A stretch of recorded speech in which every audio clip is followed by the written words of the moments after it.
आप देख रहे हैं नेटवर्क 33 राजकुमार के साथ। तो चलिए बढ़ते हैं आज की कहानी की ओर। दोस्तों, उस रात लगभग 1 बज रहे थे और मैं ट्रेन में सोया हुआ था और उस वक्त मेरा सामना एक ऐसे भयानक राक्षस से जिसका नाम सुनते ही लोग डर के मारे कांपने लगते हैं। उस राक्षस का नाम था भेड़िया मानव, जो पता नहीं कहां से मगर उस ट्रेन में कैसे दाखिल हो गया। तो आइए जानते हैं मेरे साथ घटी बिल्कुल एक सच्ची खौफनाक घटना की अनसुलझी दास्तान। दोस्तों, मेरा नाम भावेश है और मैं दिल्ली का रहने वाला हूँ। दिल्ली के अंदर ऐसे कई सारी जगह हैं जहाँ पर रेलवे स्टेशन से ट्रेन अपनी यात्रा तय करती है। उस समय पढ़ाई के लिए अपने गांव आया हुआ था। मेरा गांव था दादापुर, जो कि उत्तराखंड में पड़ता है। तो उस वक्त मेरे कॉलेज की छुट्टियां चल रही थी, इसलिए मैं थोड़े दिन घूमने के लिए अपने मम्मी पापा के यहाँ आया हुआ था। यानी कि मैं अपने गांव घूमने आया था। फिर उसके दूसरे ही दिन मुझे मेरे दोस्त नकुल ने फ़ोन किया। उसने बताया कि यार, कल से हमारे कॉलेज में वापस पढ़ाई शुरू हो रही है, तो तुम्हें जल्दी आना होगा। फिर क्या था, मैंने अगले ही दिन ट्रेन की ऑनलाइन टिकट बुक करवा ली। इस घटना को घटे कुछ ज़्यादा वक्त नहीं हुआ है। यह घटना मेरे साथ लगभग 3 साल पहले ही घटी थी। ट्रेन की टिकट बुक करवाने के बाद मुझे पता चला कि मेरी ट्रेन लगभग रात के 8 बजे की होगी। मैंने उसके पहले ही दिन अपना पूरा सामान पैक कर लिया। सामान पैक करने के बाद मेरी मम्मी ने मुझे एक ओम का लॉकेट दिया और कहा कि इसे गले में पहन लेना। और वैसे भी मैं मेरी मम्मी की कोई भी बात कभी टालता नहीं था। हालांकि ऐसा नहीं था कि मुझे बुरी शक्तियाँ, भूत प्रेत, इन पर विश्वास नहीं था। मुझे इन पर काफ़ी विश्वास था, लेकिन मैंने कभी भी ऐसी बुरी शक्तियों को अपने आसपास होने का अनुभव महसूस नहीं किया था। और शायद यही वजह थी कि आज मैं एक बड़ी मुसीबत में फंसने वाला था। अब उसके बाद ट्रेन का भी टाइम हो चला था, तो मैं लगभग घर से 5 बजे निकला और स्टेशन पर पहुंचते पहुंचते मुझे 2 घंटे लग गए और उस वक्त शाम के 7 बज चुके थे। फिर मैं स्टेशन पर पहुंचकर ट्रेन का इंतज़ार करने लगा। ट्रेन का इंतज़ार करते करते काफ़ी वक्त बीत चुका था, लेकिन अभी भी ट्रेन का कोई नामो निशान नहीं था। उसके बाद जब मैंने अपने ऐप पर चेक किया तो पता चला कि कुछ खराबी के कारण ट्रेन थोड़ी देर के लिए लेट हो चुकी थी, लेकिन ट्रेन बस प्लेटफार्म पर पहुंचने ही वाली है। मुझे भी इस बात की संतुष्टि थी कि ट्रेन अभी अभी स्टेशन पर पहुंच चुकी है। लेकिन अब मुझे इस बात का भी काफ़ी दुख हुआ, क्योंकि ट्रेन पूरे तरीके से भरी हुई थी। मुझे ट्रेन में यात्री ही यात्री दिखाई दे रहे थे। ट्रेन काफ़ी भरी भरी नज़र आ रही थी। मुझे बैठने के लिए सीट भी नहीं मिल रही थी, जो कि मेरे लिए काफ़ी बुरी बात थी, क्योंकि मुझे थोड़ा लंबा सफ़र तय करना था। मेरी सीट सबसे आखिरी के बोगी में थी। यही वजह थी कि मैं थोड़ा राहत महसूस कर पा रहा था। मैं उस बोगी में चढ़ा, पर मैंने पाया कि बोगी पूरी तरह से खाली ही पड़ी थी। मतलब कि उस बोगी में कोई दूसरा इंसान ही नहीं था। मैं अपनी सीट पर जाकर चुपचाप बैठ गया। उस बोगी के अंदर हैरान कर देने वाली बात तो ये थी कि वहाँ पर कोई भी चीज़ मुझे दिखाई नहीं दे रही थी, क्योंकि अगर हम किसी खाली बोगी में बैठते हैं तो हमें कोई भी इधर उधर गिरी हुई चीज़ मिल जाती है। लेकिन यहाँ पर तो ना कोई कचरा था और ना ही कोई दूसरी चीज़ इधर उधर बिखरी हुई थी। इसका मतलब साफ था कि यहाँ पर इस बोगी में कोई बैठता नहीं है। लेकिन अब मेरे पास कोई और चारा भी नहीं था, क्योंकि अब वो ट्रेन वहाँ से चल चुकी थी। ट्रेन अभी अपनी पूरी रफ्तार पकड़ने ही वाली थी कि तभी मुझे एक आदमी भागता हुआ दिखाई पड़ा और फिर वह सीधा उसी बोगी में आ गया जिस बोगी में मैं बैठा हुआ था। वह आदमी जैसे ही उस बोगी में आया तो मैंने उस आदमी से कहा कि अरे भाई साहब, आप ठीक तो हो? तो उस आदमी ने कहा कि हाँ, मैं ठीक हूँ। उसके बाद हमारे बीच बातचीत शुरू हुई। कुछ समय तक हम लोग यूं ही बातें कर रहे थे और बातों ही बातों में मैंने उस आदमी से उसका नाम पूछा तो उसने अपना नाम मुझे विक्रम बताया। फिर मैंने उस आदमी से कहा कि आप काम क्या करते हैं? इस पर वो आदमी आगे कुछ नहीं बोला और वह कुछ और बातें करने लगा। मैं समझ चुका था कि यह अपनी पर्सनल बातें मुझसे छुपाना चाहता है। मुझे भी उसकी बातों से कोई लेना देना नहीं था कि आखिर वह है कौन और कहाँ से आया है।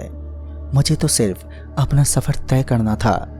फिर मैंने उस आदमी से पूछा कि आप कहाँ तक जाएंगे, तो उसने मुझे ऐसा जवाब दिया जिसे सुनकर मुझे तो कुछ समझ में नहीं आया कि उसके शब्दों में आखिर कैसा मिश्रण था। दरअसल उसने बोला कि वह अपनी पूरी ज़िंदगी इसी ट्रेन में सफ़र तय करेगा। मैं उसकी बातें सुनकर काफ़ी हैरान हो जाता, क्योंकि वह ऐसी बातें ही करता। जब मैंने उससे पूछा कि आपका परिवार कहाँ है, तो उसने कहा कि मेरा कोई परिवार नहीं है। मैंने उससे एक बार फिर पूछा आपका काम क्या है, तो वो बोला ट्रेन में सफ़र करना। अब एक और जवाब मुझे फिर से हैरान किए जा रहा था। उसके बाद मैं उस आदमी से आगे कोई सवाल नहीं पूछना चाहता था, क्योंकि मुझे पता था अगर मैंने कोई और सवाल किया तो मुझे वह उल्टा ही जवाब देगा। फिर मैंने उसे साफ साफ शब्दों में कहा कि तुम्हें भूत प्रेत पर विश्वास है क्या। इतना सुनते ही उस आदमी ने अपनी गर्दन मेरी तरफ उठाई और फिर बोला क्यों, तुम्हें भूत प्रेत चुड़ैल में विश्वास नहीं है। तो इस पर मैंने कहा कि अरे मुझे तो इतना ज़्यादा विश्वास है कि मैं तो इनके नाम से भी डरता हूँ। और इतना सुनते ही वो आदमी मुस्कुराते हुए बोला अच्छा, तुमने कभी भूत प्रेत को देखा है। तो इस पर मैंने कहा कि नहीं, मैंने आज तक तो देखा नहीं, लेकिन इनकी किस्से कहानियाँ काफ़ी सुनी हैं। बातों ही बातों में मुझे पता ही नहीं चला कि आखिर कब रात के 11 बज चुके थे। उसके बाद मैंने अपने बैग में से खाना निकाला और फिर खाना खाने लगा। मैंने उस आदमी से भी पूछा कि आप भी खाना वाना खाएंगे। तो उस आदमी ने कहा कि मैं ऐसा खाना नहीं खाता, मैं सिर्फ मांस खाना और खून पीना पसंद करता हूँ। अब यह बात भी कहीं ना कहीं मुझे खटकने लगी थी, लेकिन उसके जवाब भी कुछ ऐसे ही थे जिनके अंदर एक रहस्य छुपा होता था। मैं भी उनके शब्दों को इतनी गहराई से जानने की कोशिश नहीं करता। उसके बाद मैंने खाना खाया और फिर मुझे उबासियाँ आने लगी, तो मैं ऊपर वाली सीट पर जाकर आराम से सोने लगा। मुझे सोए हुए यहीं कोई 25 से 30 मिनट हुए होंगे कि तभी मुझे कुछ गिरने की आवाज़ आई। वह आवाज़ कुछ ऐसी थी कि मानो कोई कांच का टुकड़ा ऊपर से गिर के नीचे टूट गया हो। पहले तो मैंने ऊपर से ही देखा तो मुझे कुछ भी दिखाई नहीं दिया। उसके बाद मैं ऊपर की सीट से नीचे उतरा तो चारों तरफ मुझे कोहरा छाया हुआ नजर आ रहा था। उस वक्त सर्दियों का मौसम था। धुंध और कोहरे का होना कोई बड़ी बात नहीं थी, लेकिन हैरान की बात तो ये थी कि वो आदमी अब ट्रेन में मौजूद नहीं था। वैसे भी इन 25 मिनट में कोई भी रेलवे स्टेशन बीच में नहीं पड़ता था। फिर वह आदमी आखिर गया तो गया कहाँ। तभी मुझे बाथरूम के अंदर से कुछ आवाज़ें आने लगी। ऐसा लग रहा था कोई बहुत ज़ोर ज़ोर से काफ़ी डरावनी आवाज़ में बड़बड़ा और चिंगाड़ रहा हो। मुझे तो कुछ समझ नहीं आया। फिर मैं जल्दी से भागता हुआ वापस अपनी सीट पर आकर बैठ गया, लेकिन तभी मुझे बाथरूम के दरवाज़ा खुलने की आवाज़ सुनाई दी। बाथरूम का दरवाज़ा इतनी ज़ोर से खुला कि उस दरवाजे के टकराने की आवाज़ उस पूरी बोगी में गूंज उठी। तभी मैं सीट के थोड़ा सा किनारे पर जाकर झांकने लगा। इस बार मेरी आंखों के सामने इस तरह का नज़ारा प्रस्तुत था जिसे देखकर हर कोई डर से चीख उठे। दरअसल मैंने देखा कि वही आदमी जो मुझसे इतनी देर से बातें कर रहा था, अब उसका आधा शरीर किसी भेड़े के रूप में तब्दील हो चुका था और उसका ऊपर का चेहरा अब भी पहले जैसा ही था। यह देखकर मैं खुद को बचाने के लिए वहीं नीचे कूदकर सीट के नीचे छुप गया, लेकिन शायद उसे मेरी सुगंध आ रही थी। तभी वह अचानक से सीट की तरफ आने लगा। अब मुझे ऐसा लग रहा था कि अब मेरी मौत बिल्कुल तय है। फिर मैं अपने मुंह को अपने हाथों से ढकने लगा था ताकि मेरी सांसों की आवाज़ भी उस तक ना पहुंच पाए। उस समय मेरे दिल में सिर्फ एक ही आवाज़ गूंज रही थी और वो आवाज़ थी उस भेड़िया मानव के चिंघाड़ने की। मैं इतनी बुरी तरीके से डर चुका था। उस वक्त मैं वहाँ से सिर्फ और सिर्फ भागना चाहता था, और अब मुझे यह भी पता चल चुका था कि आखिर इस बोगी में लोग क्यों नहीं बैठते हैं। फिर वो आवाज़ आनी बंद हो गई। मुझे ऐसा लगा कि शायद अब वो भेड़िया मानव यहाँ से जा चुका है, लेकिन मेरी सोच बिल्कुल गलत साबित होने वाली थी। मैं जैसे ही सीट के नीचे से बाहर निकला तो मेरी नज़रें सीट के ऊपर गईं, तो मेरी आंखें खुली की खुली ही रह गईं, क्योंकि इस बार मेरी आंखों के सामने एक दृश्य था जिसे देखकर मैं डर के मारे कांपने लगा और फिर मैं वहां से डरते हुए भागा। अब मुझे ऐसा ही लग रहा था कि आज का यह सफ़र मेरी ज़िंदगी का आखिरी सफ़र के साथ साथ मेरी ज़िंदगी के कुछ आखिरी पल ही बचे हैं।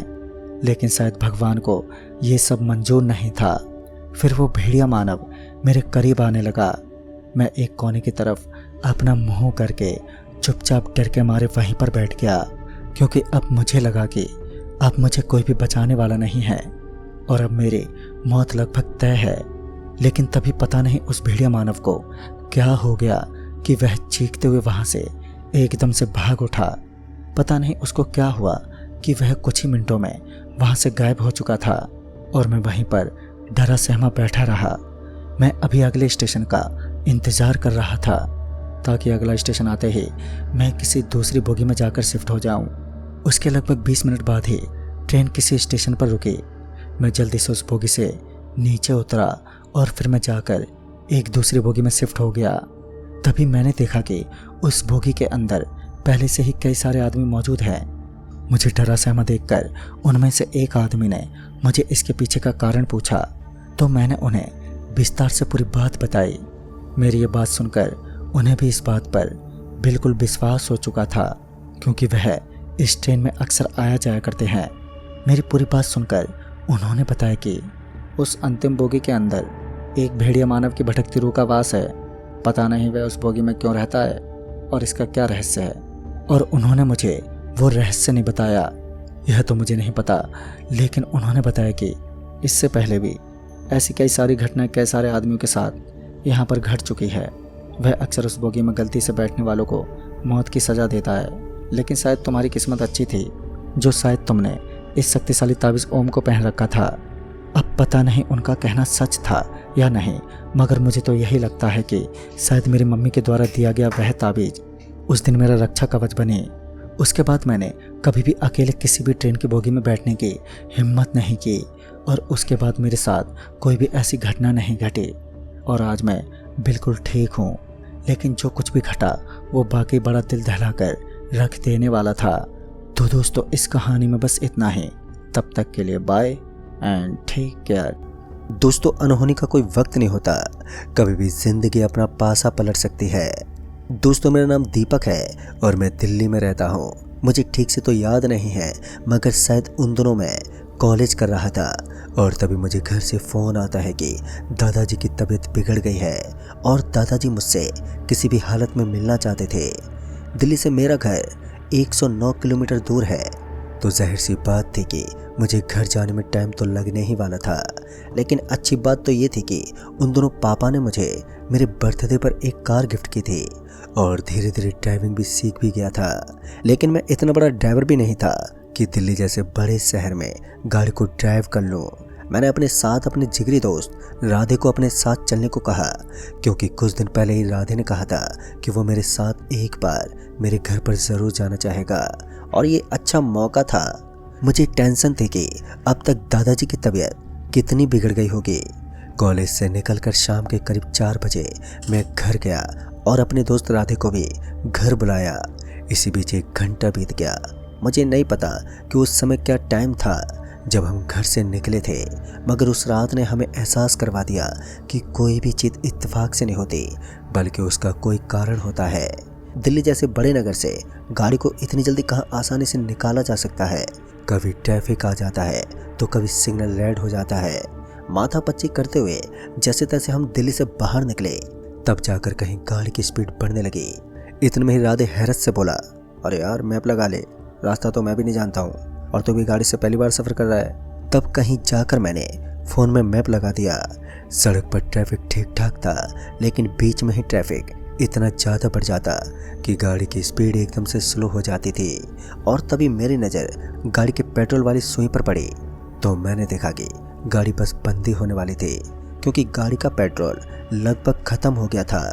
मैंने गाड़ी के अंदर पेट्रोल को कम देखा तो आसपास किसी पेट्रोल पंप के बारे में गूगल मैप पर ढूंढने लगा, लेकिन पेट्रोल पंप यहाँ से काफ़ी दूर था और मुझे लग रहा था कि गाड़ी अब तनिक भी आगे नहीं जा पाएगी।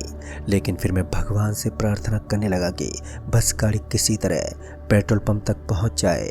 जैसे जैसे गूगल में रास्ता बता रहा था वैसे ही हम रास्ते पर चलते रहे और फिर हम गाड़ी के साथ किसी तरह उस पेट्रोल पंप पर पहुंच गए।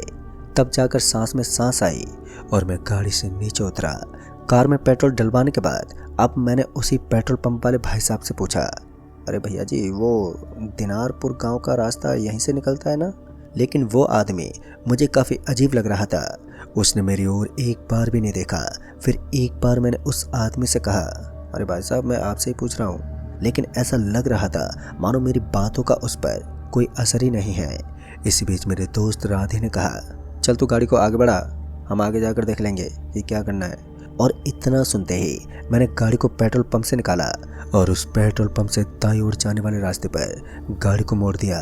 उस पेट्रोल पंप से थोड़ी दूर आगे जाते ही हमारी गाड़ी एकदम से बंद होने लगी। गाड़ी ने 2-3 बार जोरों के झटके दिए, मानो गाड़ी के अंदर कोई खराबी आ गई थी। अंबेडकर पार्क पेट्रोल पंप से हम करीब 2 किलोमीटर आगे आ गए थे। मैं गाड़ी स्टार्ट करने की कोशिश करता रहा, लेकिन बार बार चाबी घुमाने के बाद भी गाड़ी पर कोई असर ही नहीं हुआ। ऊपर से ये रास्ता ऐसा था जहाँ से गाड़ियों का गुजरना ना के बराबर था।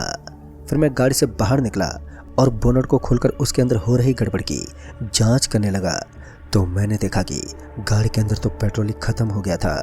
मुझे 100% विश्वास था कि जिस पेट्रोल पंप से हमने तेल डलवाया था वो ज़रूर कुछ गड़बड़ करता है। मेरा गुस्सा 7वें आसमान पर पहुंच गया और मैं भड़कते हुए जल्दी जल्दी बिना राधे को बताए पेट्रोल पंप की तरफ चल पड़ा। तभी मेरी नज़र सड़क के बीच में गई। जब मैंने सड़क के ऊपर देखा तो वहाँ एक और गाड़ी खड़ी नजर आ रही थी और उस गाड़ी को देखकर ऐसा ही लग रहा था मानो इस गाड़ी में भी कोई दिक्कत हुई होगी। मैं उस गाड़ी के करीब गया तो मैंने देखा कि गाड़ी के अंदर कोई नहीं था। तो वहाँ एक गाड़ी खड़ी नजर आ रही थी और उस गाड़ी को देखकर ऐसा ही लग रहा था मानो इस गाड़ी में भी कोई दिक्कत हुई होगी। मैं उस गाड़ी के करीब गया तो मैंने देखा कि गाड़ी के अंदर कोई नहीं था। वो सड़क के किनारे खामोश खड़ी थी। मैंने ज़्यादा ध्यान नहीं दिया और पेट्रोल पंप की ओर चल पड़ा। तभी मुझे अपने पीछे किसी के कदमों की आवाज़ आई। जब मैंने मुड़ते हुए देखा तो वो राधे था जो मेरे पीछे पीछे आ रहा था। वो मुझे आवाज़ दे रहा था मगर मैंने रुकने का नाम ही नहीं लिया। फिर कुछ देर के बाद मैं पेट्रोल पंप के एकदम पास पहुंच गया और जब मैं उस पेट्रोल पंप के पास पहुंचा तो मुझे एहसास हुआ कि यहाँ की लाइट तो अब तो बंद पड़ी थी और उस पेट्रोल पंप पर लगी लाइट ऑफ होने के कारण ऐसा लग रहा था मानो पेट्रोल पंप को बंद हुए सालों बीत गए हैं। लेकिन मैं इतनी जल्दी कहाँ विश्वास कर लेता। गुस्से से तिल मिलाते हुए मैं उस पेट्रोल पंप के पास गया तो मेरी आंखें फटी की फटी रह गई। दरअसल वहाँ कोई नहीं था। पूरा माहौल एकदम सुनसान पड़ा था और एक समय के लिए मेरा तो दिमाग ही घूम गया। तभी राधे भी वहाँ पहुँच गया। उसने जब पेट्रोल पंप की ऐसी हालत देखी तो वो भी डर गया। उसने मेरा हाथ पकड़ा और कहा, अब यहाँ से निकलना चाहिए, मुझे लगता है कि यहाँ कोई भूत प्रेत का चक्कर है यार। उसने इतना कहा ही था कि तभी मुझे उस पेट्रोल पंप के पास वाले एक कमरे में कोई दिखाई दिया। ऐसा लग रहा था मानो वहाँ पर कोई मौजूद है। मुझे बहुत जोर का गुस्सा आया हुआ था तो मैं बिल्कुल भी नहीं घबराया और धीरे धीरे उस कमरे के पास जाने लगा। जब मैं उसके पास गया तो मैंने देखा कि वहाँ एक कांच का दरवाज़ा लगा हुआ था। दरवाजे को काफ़ी अच्छी तरह से बंद किया गया था तो मैंने धक्का दिया लेकिन वो लॉक था। और तभी हम दोनों को पीछे से आवाज़ आई, अरे भाई साहब, क्या चाहिए आपको? ये मेरा पेट्रोल पंप है और बिना पूछे क्यों छिड़कानी कर रहे हो? जब हम दोनों ने पीछे मुड़कर देखा तो हमने पाया कि काले रंग की टी शर्ट पहने और सफ़ेद रंग का पजामा पहने 40 साल के लगभग का आदमी हमें घूर रहा था जैसे हमने कोई बहुत बड़ा गलत काम कर दिया हो।